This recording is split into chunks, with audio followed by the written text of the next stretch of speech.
Nĩ ngatho mwĩroreri wa Mũmbi wa Gĩkũyũ TV nĩ ũndũ wa gũtwĩrorera ona gũtũthikĩrĩria. Ũmũthĩ nĩ ngwenda gũkũrehera marĩa maratũkinyĩra mũtambo-inĩ witũ wa Mũmbi wa Gĩkũyũ TV. Mũini wa nyĩmbo cia kũgoca Mwathani ũrĩa ũĩkaine ta Ngaruiya Junior kana King of Kĩgoco nĩ aratuĩkire wa gũconorithia Kajim ũrĩa ũrarĩ MC mena Kihenjo kĩharo-inĩ kĩa Ruiru Stadium, kũrĩa kũrarĩ na igongona rĩa Sammy rĩa Thanksgiving kana gũcokia ngatho. Mũini ũyũ ũgwĩtwo Ngaruiya Junior araheirwo platform kana kĩharo atuĩke wa kũina ota aini arĩa angĩ, no ye atuĩka wa kũnengerwo mic aramĩnyitire na ararega nayo na aratuĩka wa kũ MC igongona rĩrĩa rĩrarĩhĩirwo Mr Kajim mena Kihenjo matabanie.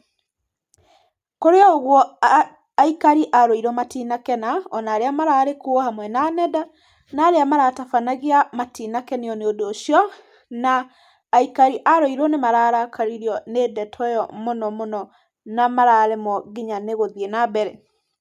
Ũrĩa ũrarĩ ũtabania igongona rĩu aretagwo Mr Kajim, nĩ njũĩ nĩ mũmũĩ inyuothe, nĩwe ũcio wĩ hau mbica-inĩ mena Kihenjo nĩo maratabanagia event ĩyo ya Sammy K. Oho Kajim nĩ ararakaririo nĩ ũhoro ũcio na arathiĩ page-inĩ ya Facebook na arandĩka, arauga too bad the event was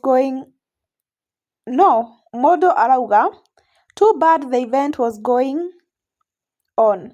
Nake Kajim aratuĩka wa gũ-tag mũndũ ũgwĩtwo Ngaruiya Junior tondũ igongona rĩrĩ nĩ Kajim mena Kihenjo mararĩhĩtwo moke matabanie, no rĩrĩa Ngaruiya Junior aranengerirwo mic aine ota arĩa angĩ aroya na aratuĩka wa kũ MC.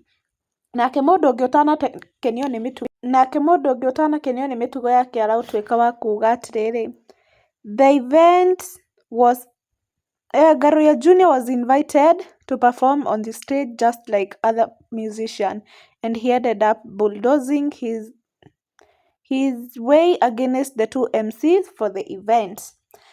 Ũngĩrora mbica ĩyo no wone Mr Kajim mena Kihenjo matinakenio nĩ ndeto ĩyo na nĩ maratuĩkire a kũrakara na maratuĩka a gwĩthiĩra na maratiga igongona rĩa Sammy K rĩtarĩ ithiru.